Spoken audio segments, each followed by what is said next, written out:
ঢাকা মহানগর পুলিশের DMP commissioner Sheikh Mohammad Sajjad Ali বলেছেন, ঢাকার কোনো থানায় মামলা না নিলে সে ওসিকে 1 মিনিটেই সাসপেন্ড করে দেব।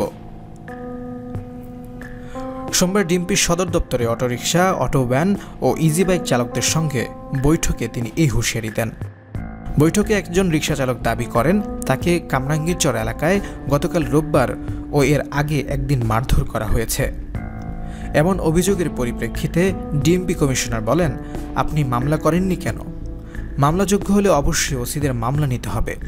মামলা না নিলে সেই থানার ওসিকে 1 মিনিটে সাসপেন্ড করা হবে। চাঁদাবাজির বিষয়ে শেখ মোহাম্মদ সাজ্জাদ আলী বলেন, কোনো চাঁদাবাজি চলবে না। গরিবদের কষ্টার্জিত অর্থ কেউ নিতে পারবে না। স্থানীয় মাস্তানরা চাঁদাবাজির টাকা ভাগ করে খায়। যদি পুলিশের কোনো লোক চাঁদাবাজির সঙ্গে জড়িত থাকে তাহলে তার আর রক্ষা নেই। গরিবের কষ্টার্জিত টাকা কেউ নিলেই ব্যবস্থা নেওয়া হবে।